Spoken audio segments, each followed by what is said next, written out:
We're recording. Hello, I'm John with Broadsheet, and this is Tomorrow Tonight. We're joined by Bernard Purcell, who's editor of the London-based Irish World. Hello, Bernard.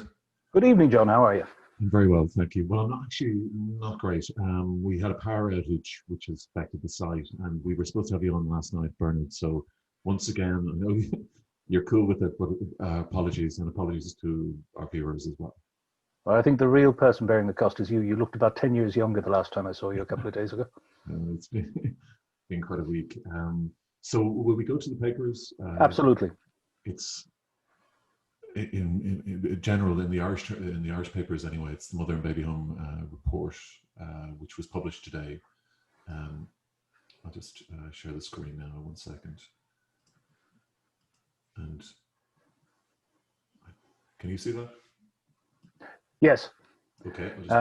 It'll be hard for the Examiner to follow up on its magnificent front page from today, where it listed the names of all, as everybody's well aware. It's one of those front pages that'll go down in journalistic history, at least newspaper history. It was just a powerful statement to put the names.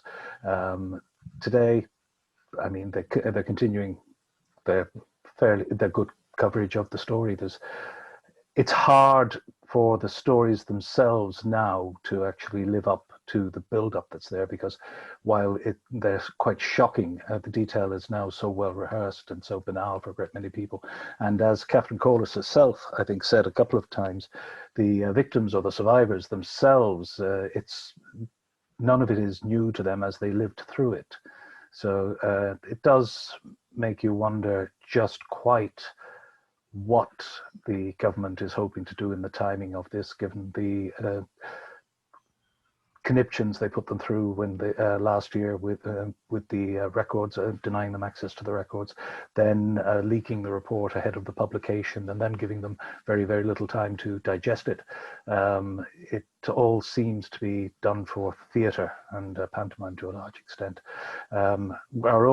We went to press before the release of the report, but we did actually speak to, and we have spoken to people like Catherine Corliss and that over the years, but we also spoke to Rosemary Adasser of the Association of Mixed Race Irish over here, who went through the homes, and also somebody who regularly gets snubbed and overlooked, I should say, Derek Linster, who has been leading a campaign for the Bethany homes, and no matter, as he points out, Protestant.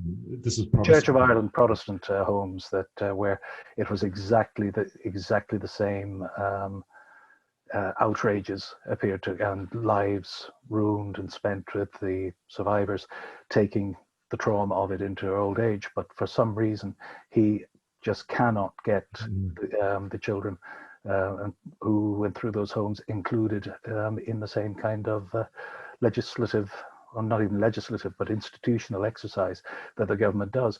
What we saw even 20 years ago with the institutional reports after a very, very dogged journalist had pushed for that when they started the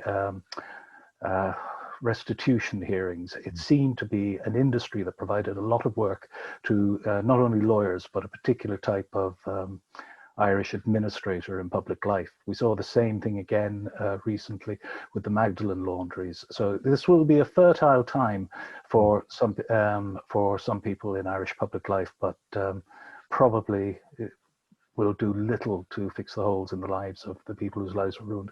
Although I have seen that they have been gratified by the acknowledgement and the apology, and people we know here, because a huge proportion of people of that generation, continuing up into the 70s and 80s, came to the UK, and they're older now, and they do represent a large cohort of our readers as well. And several different types of survivors, in terms of mothers who left the Mother and Baby homes after 2 years would go to England.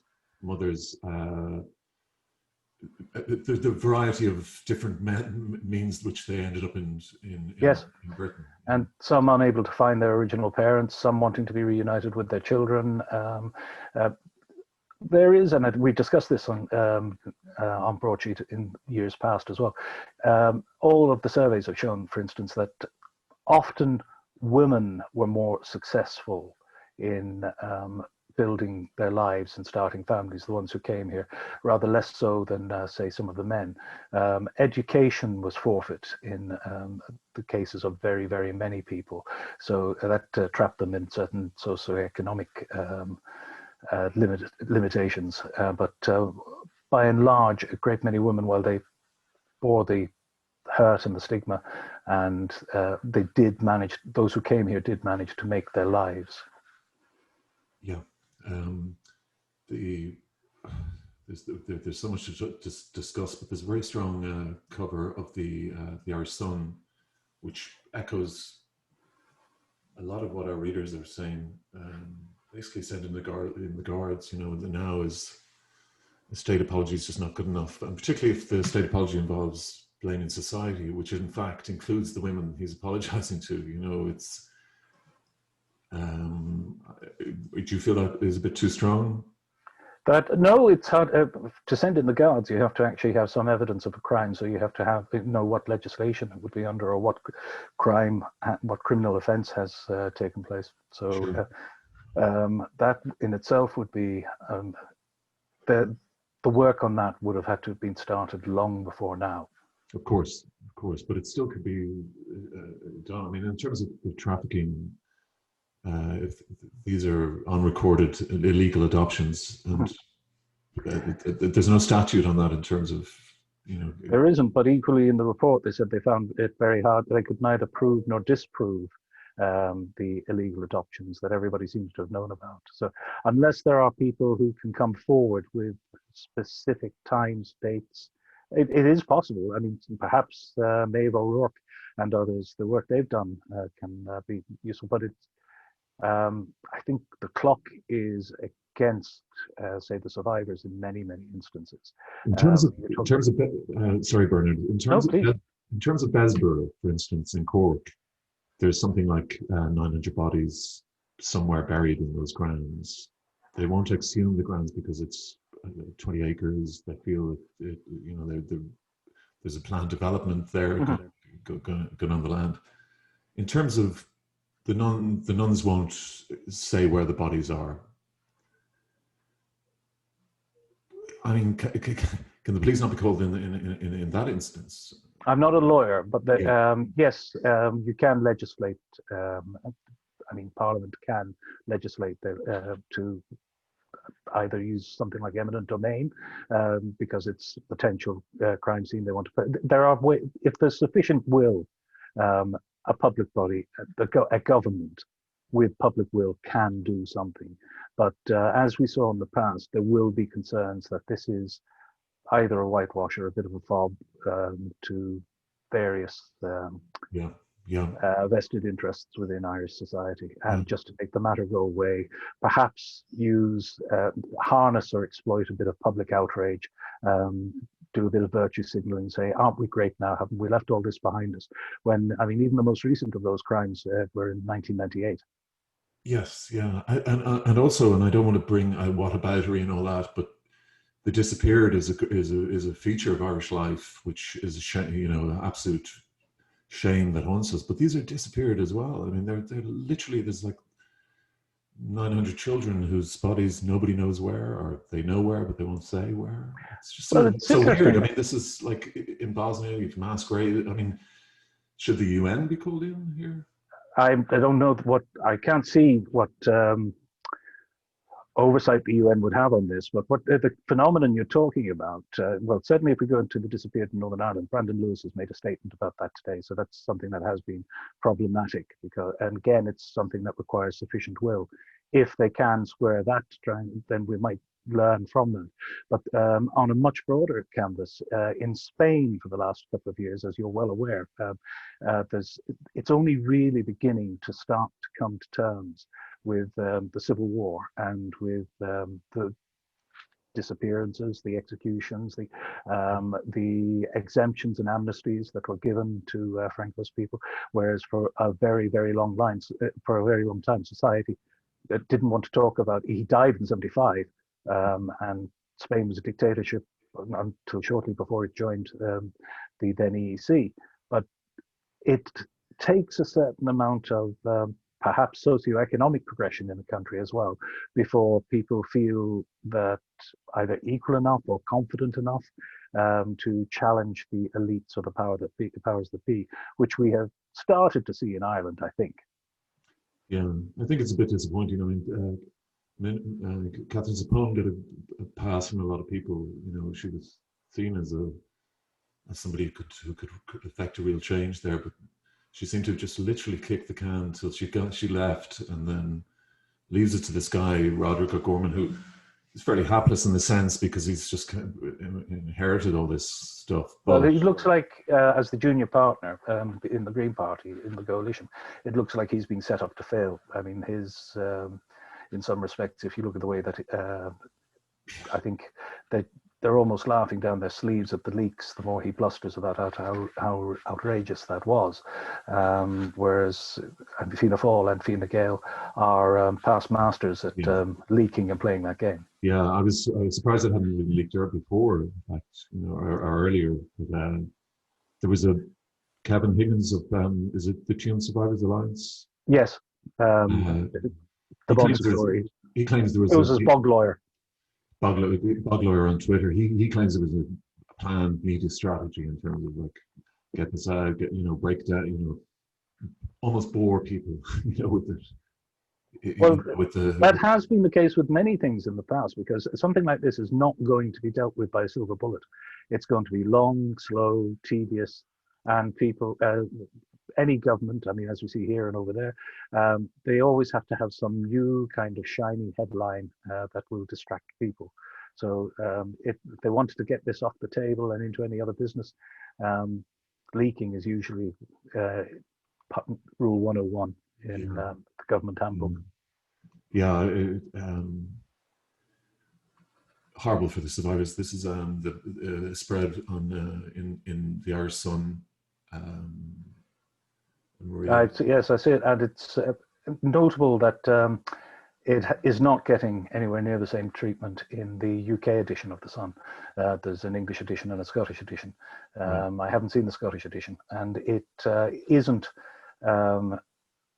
major headline news. It's on the rolling news stations, and it's an other item on some of the regular bulletins. But as far as, say, news sources or news outlets over here are concerned, it doesn't really say anything new that it conforms to an image and a story they've long had about Ireland. Yeah. State of Shame. This is the Echo again. Besborough is in their patch. It's like a weekender. The reality that of COVID on everyone's doorsteps, yes, and the fact that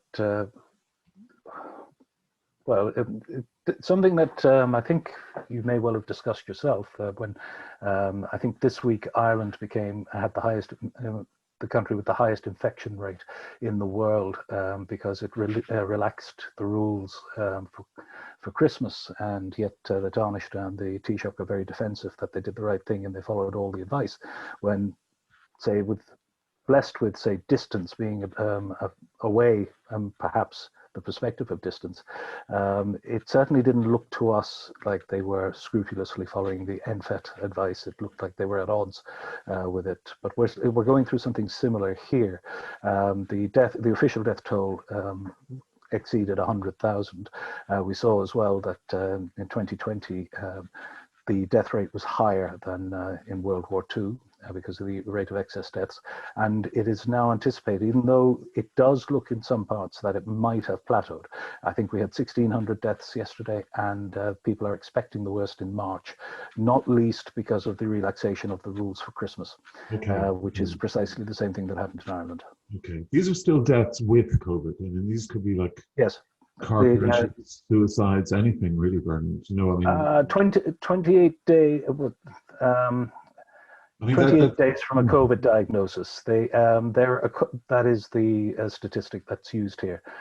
28 days from the COVID diagnosis, and the ICU and ITU wards are in no doubt about the deaths that are occurring. Okay. That's probably for another night. we'll discuss that. But the deaths with COVID is very strange, isn't it? I mean, you only want to hear. I only want to hear about deaths from COVID. I mean, well, that 28 days from a COVID diagnosis is an attempt to bring down the statistic from the much broader figure, which some of, in a rather defensive attitude taken by the government last year. They wanted to narrow down the statistics because they claimed that it was distorted along the lines you're suggesting that, oh, people could have died of anything, but if there's COVID, it's just inflating the figure.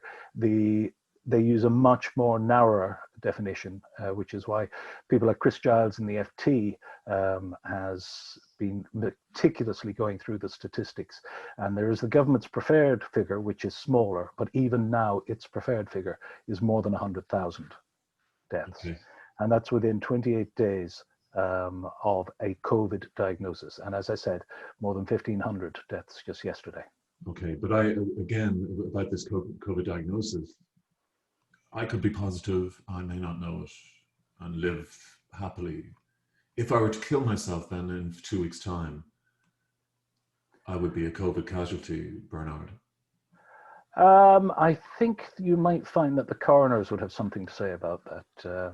If you were, there are certain protocols for reporting suicides, and I could be corrected on this, but no, there's a much wider figure, which is the more generalized figure, in which COVID has had an influence, but they have pared it down to what they thought was the most presentable means of statistic, and that is, even by that, it's still very, very high. Okay, Bernard. A lot of people are dying. Bernard, the Daily Telegraph PM pledges to ramp up vaccination rollout. This is a picture of in Capitol Hill with soldiers sleeping, I guess. National Guard, yes. National Guard, yeah. An Association Press photographer took it, and there's another one taken from high up in the atrium where you can see them throughout, and it's the route that Nancy Pelosi would normally take to work. It's quite striking, very, very striking images. And I think as both the New York Times and the Washington Post, and an edition of the FT that you don't have gone on the fact that Trump has been impeached a second time, and 10 Republicans voted with the Democrats in the House of Representatives to impeach. He's obviously made history by being the first president to be impeached twice. The others, Jackson, I think it was, and Clinton, they were impeached in their second term. And it's been known amongst those who did support the impeachment are Dick Cheney's daughter, who's the third highest ranking Republican in the House of Representatives. And meanwhile, Mitch McConnell, the leader of the Senate, has let it be known through yesterday's New York Times that he favors impeachment, but he doesn't want it to proceed until after the inauguration. Now, that might render it moot, depending on what he has planned. It's somewhat. What's the point? Well, firstly, the actual impeachment is moot. I mean, it's just... Well, the sanction that comes with impeachment, from like everyone else, we've all become instant experts watching CNN and C-SPAN, but the sanction is to remove him from office. However, if he is successfully impeached, it does clear the way for a lower bar for a resolution to be passed to bar him from public office. Right. They really don't like him. Because people have become so normalized to the outrages of the past 4 years, and what we were talking about earlier, just the distract people with yet another something that alters the news cycle.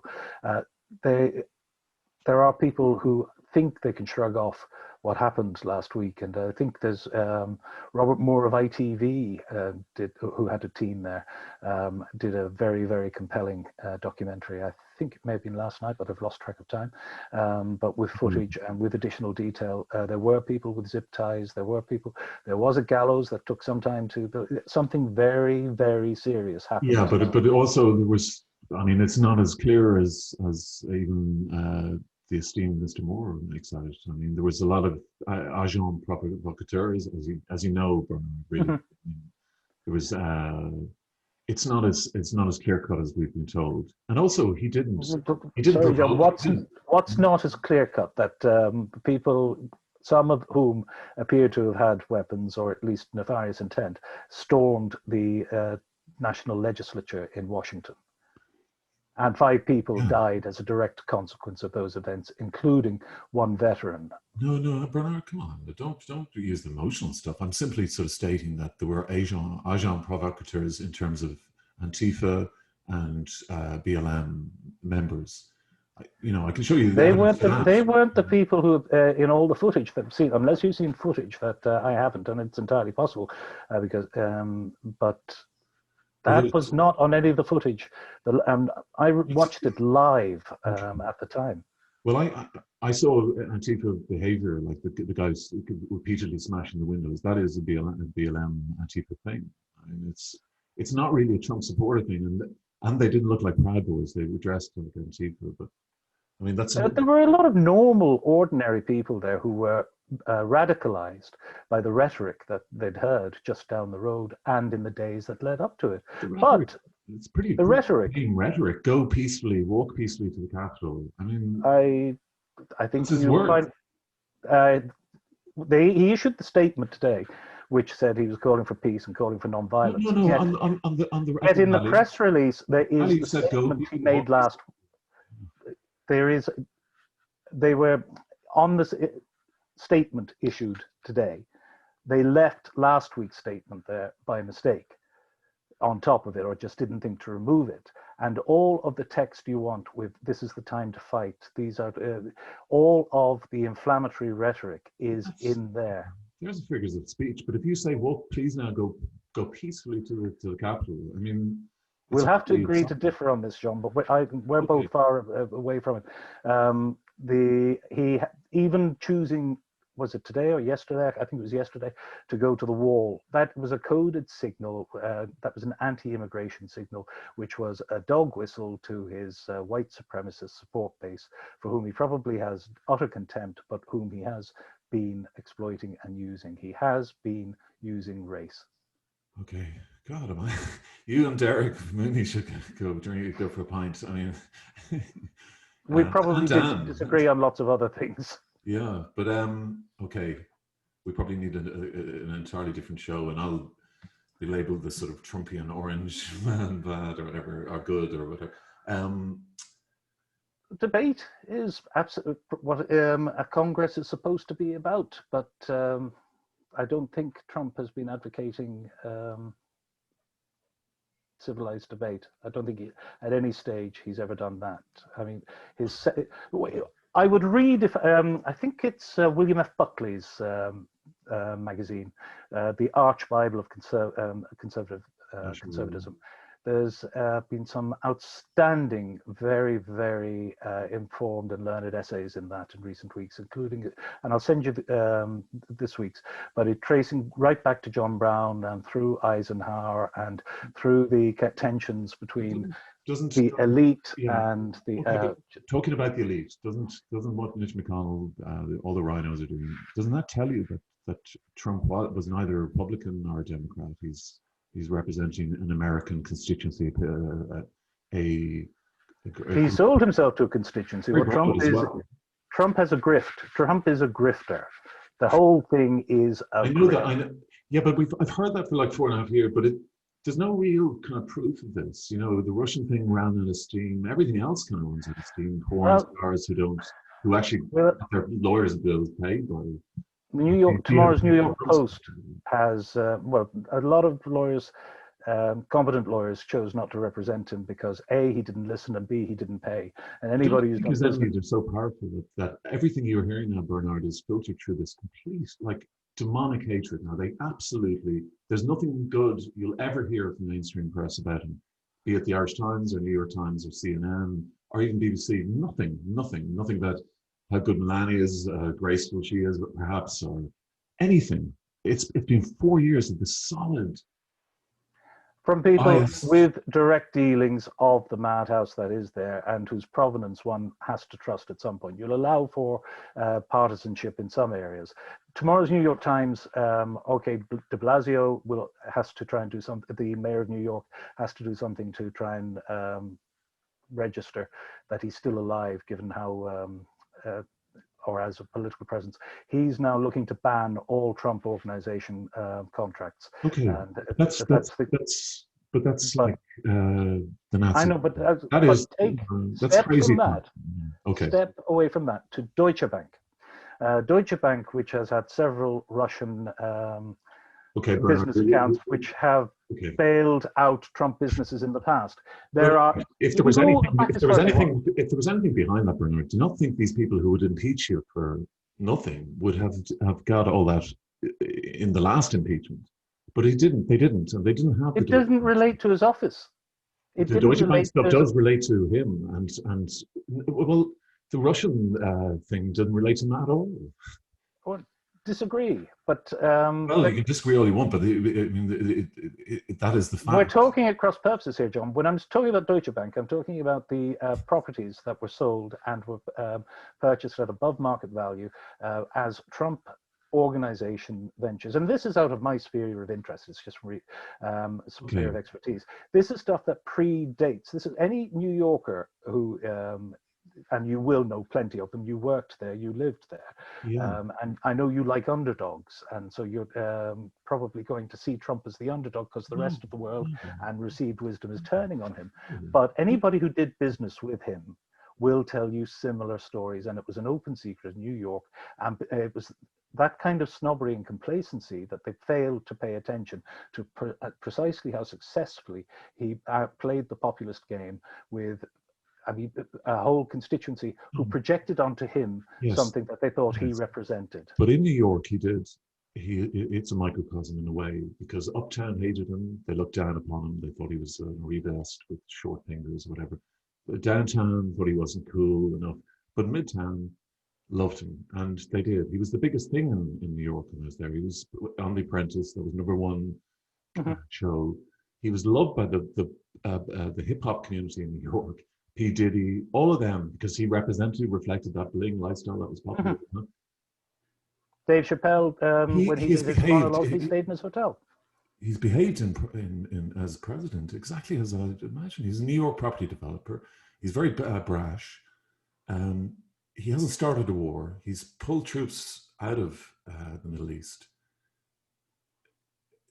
He's said really outrageous things on Twitter, but I need to see more than Deutsche Bank and some property deal from 20 years ago. I mean, I'll show you Nancy Pelosi's property deals, and you won't sleep tonight. You know? There are now more troops in Washington than are in Afghanistan, Iraq, or anywhere else in the world that's an American sphere of interest. That suggests that something is not normal. It suggests that they're far safer than they were. #1. #2, maybe it's not as simple as, maybe there is some merit to the election fraud, Bernard. You know, maybe there is some merit to that. And maybe what we're watching is something else entirely from what we assume we're watching. Having looked at the various polling results coming in and looking at the queues of people lining up to vote and looking at the various small locally representative offices that were being voted for, I think and the fact that if it was a fraud, they still managed to give him control of, or as near as damn control of the Senate and do well everywhere else. It's a rather unusual fraud and quite a singularly incompetent one, if it is. And well, I asked you, did you see any merit in their claims of election fraud, and that this possibly might be connected to that? But let's not. Bernard, I'd rather more forensic than that. The last thing I want to do, I hope I haven't upset you tonight. You haven't, of course. Of course not. Okay. I wouldn't worry about that, John. I'm just, but I suppose. Well, I mean, I compared to Obama in terms of, wars fought, wars started. That's really in a global terms what I would look out for initially. Well, or look at the North American, the other North American Free Trade Association members, Canada and particularly Mexico, and they're probably they're thinking, oh yes, how does it feel to actually see your government under siege, or people not liking the result of that election and looking to intervene? Particularly in Mexico, they might have a view on that. On that bombshell, Bernard, we're so late. We've over half an hour. Thanks a lot for joining us, and hopefully next week will you join us? Of course. Okay. It's always a pleasure. Thank you. Hope it didn't get too political or whatever. Nasty. I think we went off the point. We bored whomever is watching, but never the mind. No. I know. Thanks, Bernard. We'll get it right someday. Cheers. We will. Thank you very much. Thank you.